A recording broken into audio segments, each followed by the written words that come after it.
Hi everyone, this is SWRPG Guides, and I am going to be bringing you another guide, and this one is going to go into combat and pretty much go over everything that I can think of to talk about with combat.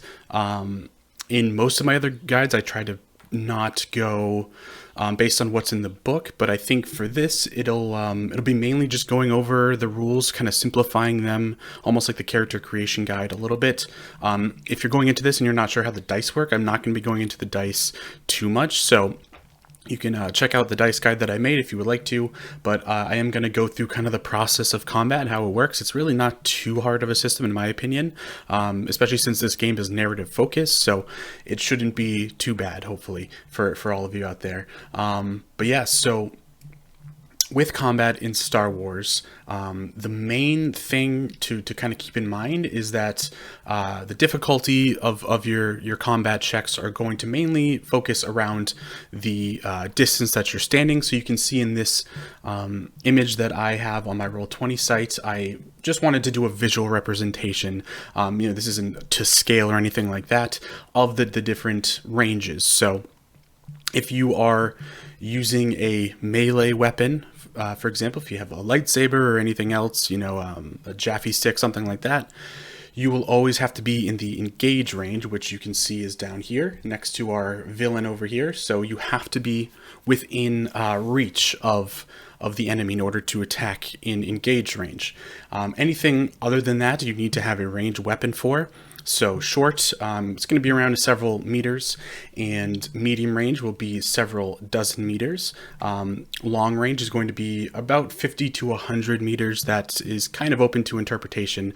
Really, it's just anything more than several dozen meters, but not so far that it's not like over 100 meters. So you can use the image of a soccer field or a football field, whatever works for you.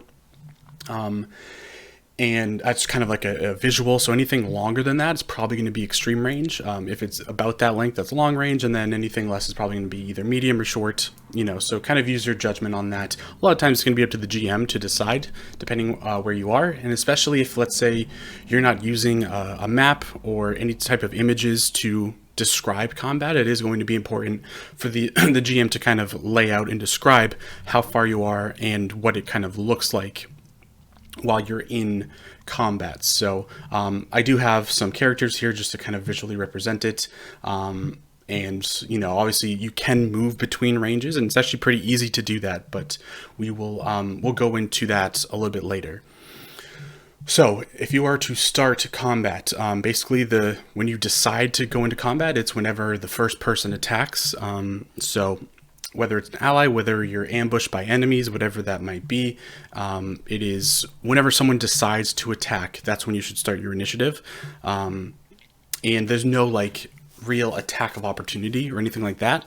You can, let's say you're a GM, you want to give your players an advantage. You could say, hey, since you have the upper hand here, kind of like an attack of opportunity, you could give them a blue dice on their initiative roll, something like that. So there are two stats you can use in order to roll for initiative. The first is cool, which is kind of like the character's ability to stay calm in tense situations. So you can roll that stat, and you're basically just rolling against each other. So you don't need to put any difficulty dice in there, just roll for that.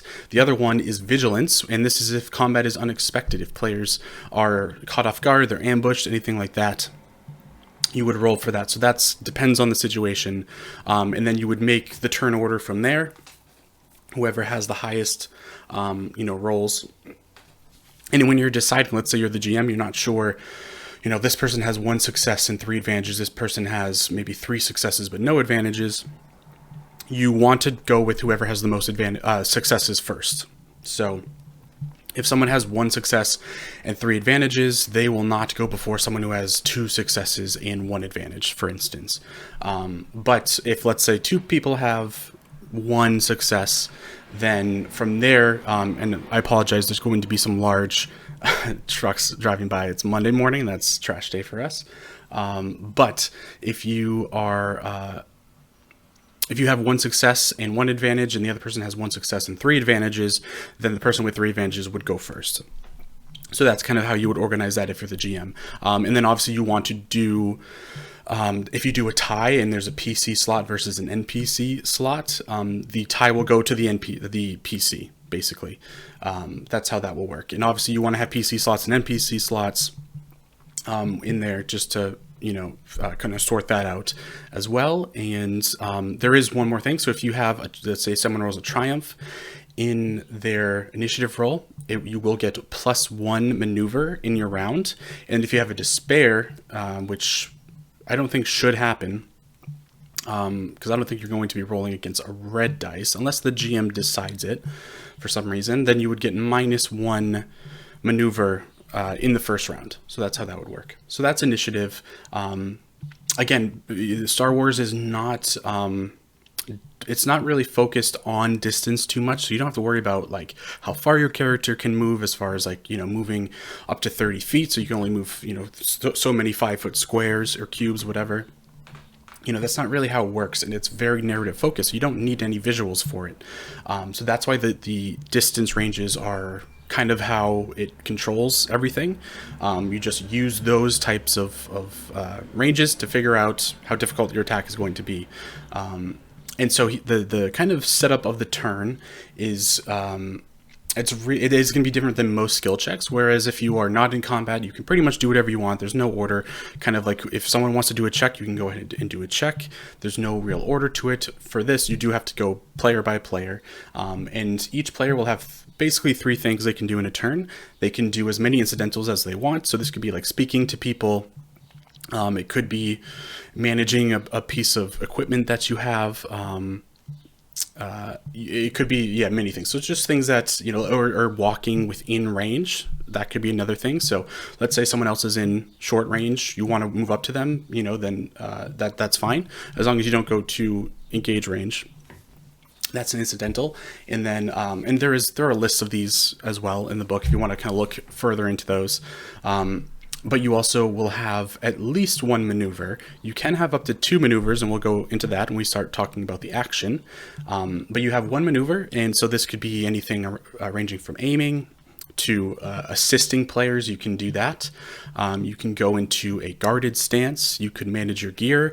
So actually, managing your gear is going to count as a maneuver. So I kind of misspoke there. So the incidental will kind of be like if you drop an item or something, or I think even picking up an item would probably count.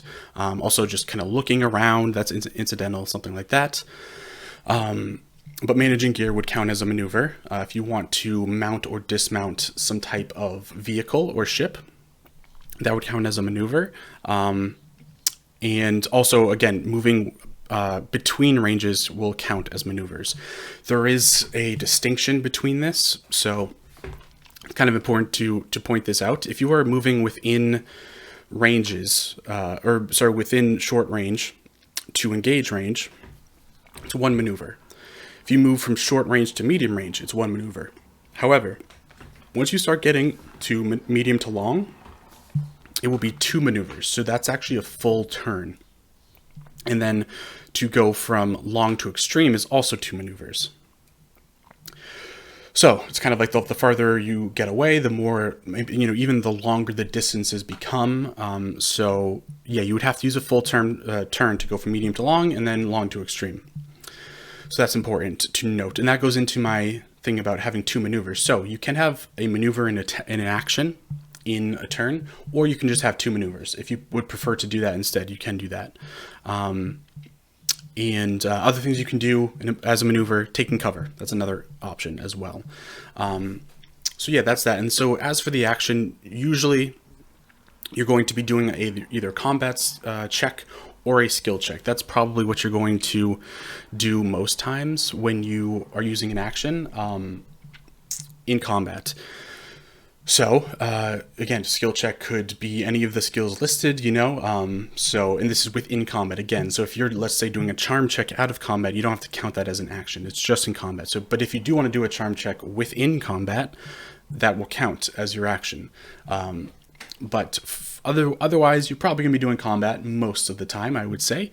And there are, again, 2 types. So there's a melee attack you could do or a range attack.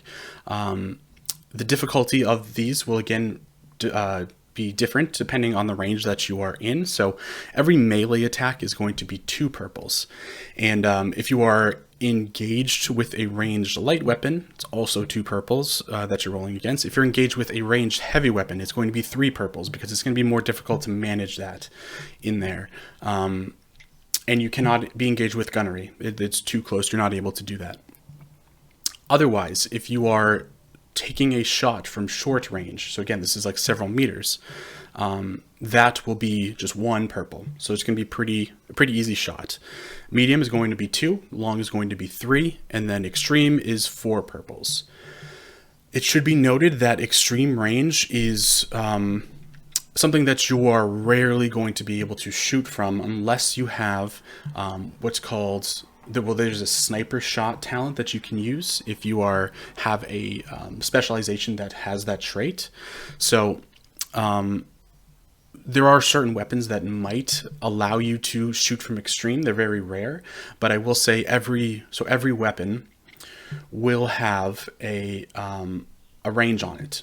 And that is going to be the max range that you can do. So if you have a weapon that only shoots short, you cannot shoot it from medium or long. There's no exceptions. You can't like use strain for it. There's no exceptions. That's just that's the range of the weapon. If you have again, the sniper shot talent, you can, let's say you have a long range weapon, you can reduce the difficulty of the check, so that will allow you to fire from extreme range. Actually, no, I think I said that incorrectly. There is the sniper shot allows you to shoot from extreme range, but you can also use other talents to reduce the difficulty depending on how far you are. So if you are sniper focused, then you're going to want to be in extreme probably a lot of the time, or long. This does not mean, however, if you have a weapon with a range limit on it, that you cannot shoot from under that range. So if you have a long range weapon, you can still shoot that weapon from medium range.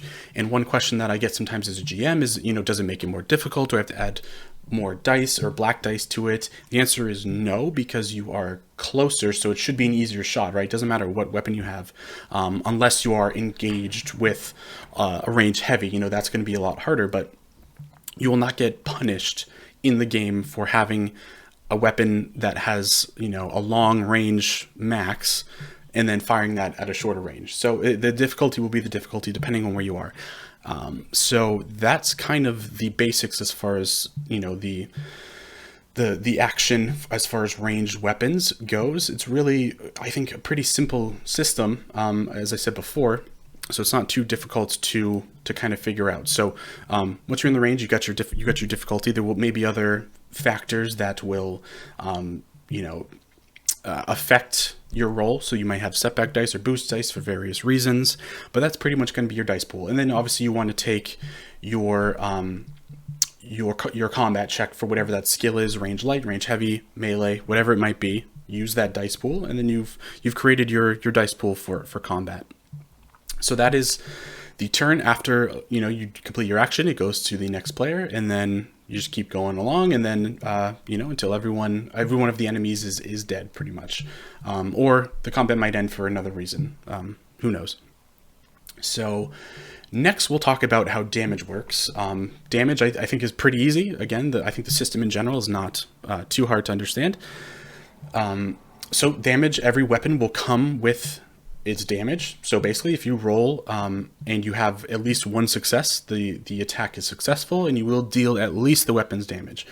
If you don't succeed, it will not hit. There's no exceptions. You can't use advantages to say that it hits. I've had people try to get away with that before. It doesn't work that way. Also, I've had a lot of players who get like 5 or 6 successes say to me, "Oh, can I use that to crit?" You cannot use that to crit. The advantages are how you crit. But what the extra successes do is they add damage. So if you, for the amount of extra successes you have, it adds 1 damage. So if your weapon does 8 damage, you have let's say you have 4 successes, then you will deal 8 base damage for the 1 success. And then because of the 3 extra successes, you will deal a total of 11 damage. That's pretty simple. That's pretty much it for the damage. There's nothing else I can really think of to talk about regarding that. Other than that, you will subtract the soak from that. So again, soak is usually the brawn rating, and it can be adjusted based on armor that you have or other traits that you might have as well. And you just subtract the soak from that. So if you're firing that attack at someone who has 3 soak and you hit them for 11 damage, then it will move back down to 8 damage total. So that is how that works. If someone has defense, which it does happen, but it's actually kind of a rare stat, and usually armor that has defense is pretty expensive. But what defense does is it adds a black dice to anyone who is attacking that person. So if you have 1 defense, it will add 1 black dice. That's how that works. That's pretty much it for damage, I think. Moving on to advantage and disadvantage. So there are obviously several things you can use for these. A lot of times narrative based, but you can use other things. So this is where the crit will come in. If you have... So yeah, every weapon will also have a crit rating, and this is the minimum number you need in order to activate the critical injury. So you might have a weapon that has 3 crit. If you roll and you get 3 advantages, you can then activate that. And after that, you basically roll a D100, and then you will get a number that falls into a range. And there is a crit table, which is available that you can check out, and it will have some type of extra effect. So it could do strain. It might make them disoriented. There are many different types of crits. So just use the table, roll, and go from there. You will notice when looking at the table that so you're rolling a D100, right? But the table goes up to, I think, 160, might even be 180. I'm not totally sure, but it goes up pretty high over 100. And this is because you can modify crit for different reasons. One of the most popular reasons is there's a quality for weapons called vicious, and this will just add a certain amount to the crit rating. So it could be, if it's vicious 2, it adds 20 extra to the crit rating. So you can get extra crit with that. There may also be traits that allow you to do that. So you can get more than that. As far as killing NPCs, usually if you get them to their wound threshold or even strain threshold, that will kill them. So that's one way. Or you could, as a GM, decide that will just incapacitate them instead. That is the book or the rules kind of state that it is more difficult to kill characters in this game, and that was kind of intentional.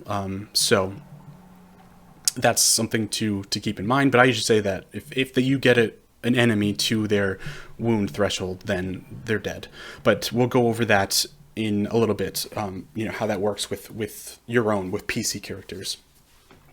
But my point with this is you can get to a crit rating eventually, and it is important to note, actually we'll talk about crit a little bit later, so I've gone into a lot of it already. So we'll move on to the item quality. So usually the rule for item quality is you need 2 advantages to activate one. There may be some exceptions. I can't really think of one specifically, but I think it's usually just 2 advantages to activate one. So if you have a weapon with an item quality, and this could be, again, vicious, linked, breach, blast, all these different words you've probably seen. A lot of players might assume that they just have these and you can just activate them whenever you attack. That's not true. You need 2 advantage to do it. And then, once you do that, but there are some weapons, and I don't think the rules are very particular about this, that do have innate qualities though. For instance, a frag grenade or a grenade of most kinds will have a blast rating, and it's my understanding you don't need to activate this. I could be wrong. If I am wrong, someone wants to correct me, feel free to let me know. But I have always just used the assumption that if you throw a grenade, it will activate the blast rating. So so there might be one little caveat in there. But item qualities can be very strong to use, so you can use them for that. Triumphs are really great in combat. Triumphs you can pretty much use to activate any type of advantage range or advantage listed. If again, there are examples that you can look up. So you can use them to crit if you would like to. You can use them to damage a enemy's weapon. There's so many different things. Do strain, so you can really use triumphs a lot. I think one of the best ways to use triumphs is to get some type of combative advantage, so narrative advantage. So whether it be, a rough terrain, some type of thing has gotten in the way, and so now it's more difficult to surpass, or there's cover for characters that for something like that. So I think narrative triumphs are often really strong, and they're fun too to kind of think up in the moment what you might use a triumph for. You can also use it to upgrade enemy dice or upgrade an ally's dice as well. You can also use advantages to add blue dice to checks. So there's lots of things for that. So I said the narrative advantage, and you can also use, as a GM, you could use disadvantages to take strain from characters if you would like to, or you can use an advantage to cause an enemy some strain as well. But you have to be careful with that. You can't let players go too crazy with it. Also, if a player wants to use one advantage for a blue dice, I'll usually let them do that. But you can be a little bit more strict with it. I think the rule is technically I think you need 2 advantages to get a blue dice. I'm kind of loose with it because, I want players to do mainly what they want, but I have had times where they're like, they'll have like 2 advantages, and I've had someone ask me, can I get 2 blue dice for the next 2 turns on my combat, something like that. Like, that's too much. So you have to kind of have an idea of what is allowable and what isn't allowable. The advantages can be taken advantage of, so you got to be careful with that a little bit. So I think that's a good overview of that. Now going into crit a little bit more, as I said, if you do get the crit rating for a weapon, you roll the D100. You can add the modifications. So as I mentioned, the vicious rating. Also, if a character has already received a critical injury, you will add +10 to the roll per injury that they've had. So if they've had 1, you would add 10. If they've had 2, you add 20 to whatever roll it is. And those crits will remain that way. So whatever the item is, or trait I should say, is, that remains on you until cured. So if an enemy crits you, and then, let's say you are disoriented, that's going to remain until it's cured, basically. And then I think that's pretty much it for crit. And again, you can get to a point where a character has been so badly damaged that they will die. And this is PCs I'm talking about. It is very hard. The game doesn't make it easy. It's usually, if it's going to happen, it's probably going to be way later on in a campaign when the players are really strong and the enemies are strong. So that's good to note. There's one more thing that I will go into actually at the very end of this that I kind of just thought of. But the next thing to go over is reaching wound threshold. So this is, again, kind of going back, players asking like, hey, if I hit my max threshold, does that mean I die? It doesn't. What it basically means is you are incapacitated, kind of like unconscious. If you're playing D&D, you become unconscious. Then in that system, you have the saving throws, the death saving throws.